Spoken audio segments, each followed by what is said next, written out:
আমাদের দেশে তো একটা অবস্থা কী হয়েছে, কারো জীবনী লিখতে হলে পার্টির লোকই লেখে এবং সেটার মধ্যে স্থাবকতায় ভর্তি থাকে, ওর মধ্যে মানে একটা অবজেক্টিভ অ্যানালিসিস থাকে না। ভালো মন্দ মিলেই তো মানুষ, সফলতা ব্যর্থতা মিলেই, কিন্তু পার্টির লোক যখন লেখে তখন ব্যর্থতার কথা লিখবেই না, দৃঢ় বা একরোখাও বলবে। মানে আমার মনে আছে, ধরেন এরশাদ বিরোধী আন্দোলন যখন হয় তখন উনি একদিন পথে আসছিলেন, মাঝে মাঝে এসছেন, কিন্তু ওই দিন প্রেস ক্লাবের ওখানে ব্যারিকেড তোলা ছিল, কেউই ব্যারিকেডটা ভাঙেনি। উনি এসে মিছিল আরম্ভ করে, মানে খুব স্বাভাবিক যে ওনারা যখন আসেন তখন পুলিশও খুব শেকি হয়ে যায়, কীভাবে তাদেরকে হ্যান্ডেল করবে, মানে বাড়াবাড়ি করে যাতে না হয়।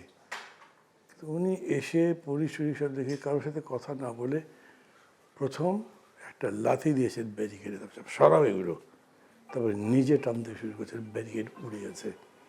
মানে ওইটা সেই সময় আমার মনে আছে। আমার এখন ওই তারিখটা মনে নেই, কিন্তু সেটা হচ্ছে এই এরশাদ আমলের আন্দোলনের কথা বলছি, এবং এই ব্যারিকেডটা ভেঙে গেল, পুরো জায়গায় সয়লাব হয়ে গেল। এরকম অন্য কেউ করতে পারেনি। উনি রাজনীতিতে ঢুকেছেন, মডেস্ট ছিলেন, বলছেন উনি রাজনীতি বোঝেন না, তার আরও শিখতে হবে, কিন্তু দেখা গেল উনি অনেককে শেখাচ্ছেন। মানে তাকে যেটা আশা করেনি মানুষ, কিন্তু ওরকম ভূমিকা রাখছেন। আমাদের দেশের রাজনীতি ধরেন খুব বুদ্ধিবৃত্তির চর্চা নেই, মানে একটা বুদ্ধি দিয়ে উনি দেখালেন, তার উন্নত কৌশল দিয়ে দেখালেন যে উনি সুপিরিয়ার, এরকম সুযোগ কম, এরকম উনি দেখাতে পেরেছেন, আমি সেটা বলবো না। কিন্তু উনি যখন দায়িত্বটা নিলেন, মানে জাস্টিস সাত্তার তো আসলেই যথেষ্ট বয়স হয়ে গেছিলো। জাস্টিস সাত্তার আমি বলি যে উনি ভালোই চালাচ্ছিলেন, কিন্তু বয়সের ভারী তো পারছিলেন না। তখন দলটা একেবারেই একটা ছেঁড়াবেলা অবস্থার মতো ছিল। এইটা উনি একটা হলো আসার সাথে সাথে জিয়া রহমানের নিজের যে মানে ব্যাপক ইমেজ ছিল দলের মধ্যে বাইরে, সেটা কাজে লেগেছিল, দলটাকে উনি গুছিয়ে আনতে পেরেছিলেন। দলের মধ্যে অনেক পরস্পর বিরোধী ব্যাপার ছিল, এক ধরনের বলা যেতে কোন্দল ছিল, কিন্তু এগুলো কোনো কিছু তার ওপরে পাত্তা পায়নি। সাংগঠনিক অভিজ্ঞতা বলতে তো কিছুই ছিল না। নিজে বলেছেন আমি একদম ঘরের মধ্যে ছিলাম, আমি তো বাইরে কিছুই জানি না। কিন্তু তারপরে দেখা গেল যে উনি খুবই মানে দক্ষতার সঙ্গে, উনি যে একদম ধরেন 10টা উদাহরণ দেবে, এই কাজটা করে এই কাজটা করে উনি সংগঠনকে ক্রাইসিস মুক্ত ছিলেন তা না, কিন্তু ওনার উপস্থিতিটাই, ওনার চলাচল, ওনার বিচরণ দলের মধ্যেই এরকম একটা প্রভাব তৈরি করলো যে দলটা আবার স্ট্রিমলাইন হয়ে গেল, যে তারা খুব প্রাণ ফিরে পেল, যে যে সংকটের মধ্যে আমরা পড়েছিলাম নেতৃত্বের, তার মধ্যে এটা পার হয়ে গেল। আমি মনে করি একজন মানুষের নেতা হয়ে ওঠার পেছনে এই যে তার সম্পর্কে যে ইমেজ বা ক্যারিজমাটা তৈরি হয়, এটা খুব ইম্পর্ট্যান্ট। একজন মানুষ অনেক নামডাক করা হতে পারে, কিন্তু পাবলিকের মধ্যে তার প্রতি কোনো আস্থা তৈরি হয়নি, নেতা কর্মীদের মধ্যে মনে হয়নি যে উনি যদি নেতৃত্ব দেন তাহলে আমরা এগোতে পারবো, তাহলে উনি নেতা হতে পারবেন না। এইটা উনি তার উপস্থিতি দিয়েই অর্জন করেছিলেন। তার পারফরমেন্সে কি, ওইটা আরও পরে আসছে। যেমন ধরেন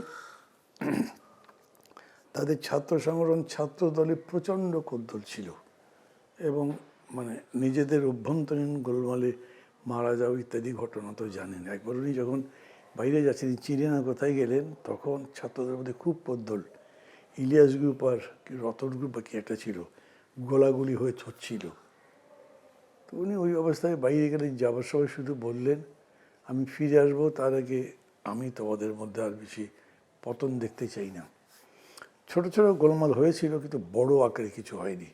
ছাত্রদের ওই সমস্যাটাও উনি সমাধান করে আনতে পেরেছিলেন। হাউ তার ডিটেলস আমি জানি না, কিন্তু এটা হয়ে গেল। আর ধরেন দৃশ্যমান বিষয় এমন কতগুলো আছে যেগুলোতে আমি তাকে অনেক বড় রকম কৃতিত্ব দেবো। সেটা হচ্ছে, আবার আমি বলি, মনে আছে আপনাদের 86 নির্বাচনে আওয়ামী লীগ একেবারে সারেন্ডার করেছিল। মানে শেখ হাসিনা লালদিঘিতে বক্তৃতা করেছিলেন, এই নির্বাচনে যারা যাবে তারা সব জাতীয় বেঈমান। সন্ধ্যায় এই বক্তৃতা, রাতে ঢাকায় ফিরে এসে নির্বাচনে যাওয়ার ঘোষণা।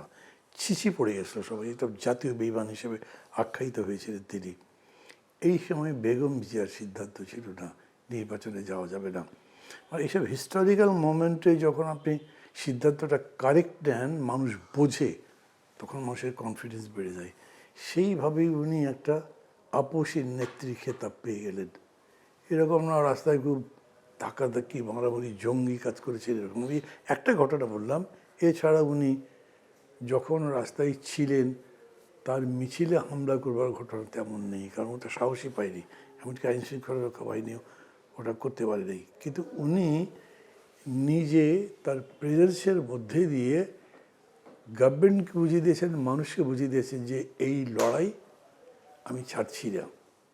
এবং সেটা দেখা গেছে পরবর্তীকালে যখন আপনার 1/11 হলো, এই যে একটা -2 মানে চেষ্টা হলো, শেখ হাসিনা ওদের প্ররোচনায় বলেন, থ্রেটে বলেন, দেশ ছেড়ে চলে গেলেন, তখন উনি গেলেন না।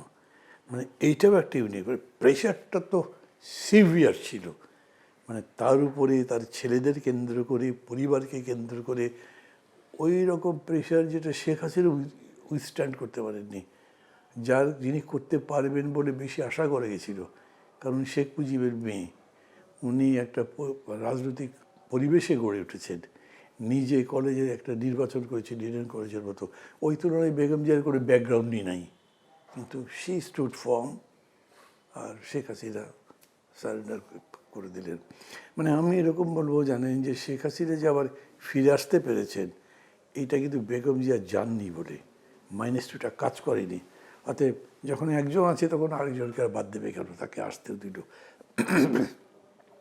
নাটক টাটক হলো, শেখ হাসিনাকে আসতে দেবে না, এই ওই প্লেনে উঠতে দেবে না, অফলোড করে দেবে কত কি, কিন্তু কিছুই হলো না, শেষ পর্যন্ত উনি আসতে পারলেন। মানে এগুলো কারণেই উনি ধীরে ধীরে মানুষের মধ্যে নেত্রী হিসেবে স্ট্যাবলিশড হয়েছেন। আর আরেকটা বিষয় আমি বলবো, ধরেন যে 90 নির্বাচনে বা 91 এই সময়টা বলি, তার উত্থানটা বোঝা গেল, কারণ সবার মধ্যে মনে হচ্ছিল যে আওয়ামী লীগ জিতবে। কিন্তু 86-এর ইলেকশনে যে বেইমানিটা আওয়ামী লীগ করলো, এইটা মানুষ ভালোভাবে নেয়নি। তখন বিকল্প হিসেবে তারা বেগম জিয়াকে বেছে নিল। আরেকটা বিষয় হলো যে মানে এরশাদ সরকারের পতনের শেষের দিকে একদম, বা যখন পতন ইমিনেন্ট, সেই সময় রাস্তায় আওয়ামী লীগ একটু মাস্তানি বেশি দেখাচ্ছিল, মানে নিজেদের শক্তি আছে, ওরাই বড়, ওরাই পারবে ইত্যাদি। আমার যতদূর মনে পড়ে, ডেটটা মনে নেই, 6 ডিসেম্বরের আগে আগে, আজকে 6 ডিসেম্বর, মানে এরশাদের পতনের একটা দিন, তার আগে অথবা ইমিডিয়েট পরে ফুলবাড়িয়াতে বেগম একটা জনসভা ছিল, সেই জনসভায় হামলা হয়েছিল এবং এই জন্য আওয়ামী লীগকে দায়ী করা হয়েছিল। আমি একটা কথা বলে রাখি, এরকম হতে পারে যে আমার স্মৃতি বিভ্রাটের জন্য একটা ভুল তথ্য দিতে পারি, কি আগে না পরে আমার মনে নেই। সবাই খুব ছিছি করেছিল, কোথায় এখন ওই যে 3 জোটের রূপরেখা দেওয়া হয়েছিল, এর ভিত্তিতে আমরা সবাই মিলে গণতন্ত্রটা নির্মাণ করব, না সময় যেতে না যেতেই দুই দল মিলে লেগে যাবে, এবং সেই জন্য তারা আওয়ামী লীগকে দায়ী মনে করেছিল। এবং বিশেষ করে 91 মানে পার্লামেন্টে দ্বাদশ সংশোধনীর মাধ্যমে উনি যে আবার প্রেসিডেন্সিয়াল পদ্ধতি থেকে পার্লামেন্টের পদ্ধতিতে আসলেন, আমি তখন তো আওয়ামী লীগের সঙ্গে যুক্ত আছি, আমি দেখেছি কারো বিশ্বাস আর এটা করতে পারেন, কিন্তু উনি করলেন। এবং আমি মনে করি যে এটা বাংলাদেশের জন্য একটা ঐতিহাসিক সিদ্ধান্ত ছিল। মানে ইতিহাস এই জন্য তাকে আলাদা করে কোনো মূল্যায়ন করবে কি না। আমাদের দেশে তো একটা অবস্থা কী হয়েছে, কারো জীবনী লিখতে হলে পার্টির লোকই লেখে, এবং সেটার মধ্যে স্থাবকতায় ভর্তি থাকে, ওর মধ্যে মানে একটা অবজেক্টিভ অ্যানালিসিস থাকে না। ভালো মন্দ মিলেই তো মানুষ, সফলতা ব্যর্থতা মিলেই, কিন্তু পার্টির লোক যখন লেখে তখন ব্যর্থতার কথা লিখবেই না। এবং তখন মনে যে উনি একটা ডেমি গডের মতো, তার কোনো ভুল নেই। ব্যারিস্টার মহোদয় দু একটা কথা লিখেছিলেন, সেই জন্য তো কি দলের মধ্যেই সবচেয়ে বেশি নিন্দিত হয়েছিলেন। তো তারপরেও এইটা খুবই সত্যি কথা যে উনি ওই দ্বাদশ সংশোধনীর মধ্যে দিয়ে একটা ইতিহাস তৈরি করেছিলেন। আর একটা জিনিস আমি বলবো, ধরেন যে এটা হলো কত সালে, ওই যে 6 ডিসেম্বর ইলেকশন করলো, যেটা শুধু বিএনপি ইলেকশন করলো, তারপরে সংশোধন করলো, আরে বেগম জিয়া যে জিতে তারপরে এই কেয়ারটেকারে গেলেন হ্যাঁ 96-তে। 15 দিনের ছিল 15 দিনের মানে এইটা নিয়ে আমি দেখেছি, মানে আমি বলছি যে 96-এর ওইটার কথা যে আওয়ামী লীগ বিশেষ করে খুবই প্রচার করেছে এবং একভাবে সেই প্রচার ওইটাই বেশি পানি পেয়েছে যে উনি অপদেশের আন্দোলনের ইত্যাদি ভয়ে এটা করেছেন, তার কোনো উপায় ছিল না। তা আমার ব্যক্তিগতভাবে আমি আমার আমার নিজস্ব বিশ্লেষণে আমার মনে হয়েছে উনি যদি না করতেন, ঠিক আছে আলটিমেটলি তাকে জোর করতে হতো বা আন্দোলনকে মোকাবেলা করতে হতো, যেটা শেখ হাসিনা করলেন এতদিন এবং করে 15 বছর থাকতে বলেন। বেগম জিয়া কিন্তু ওই রাস্তায় যাননি।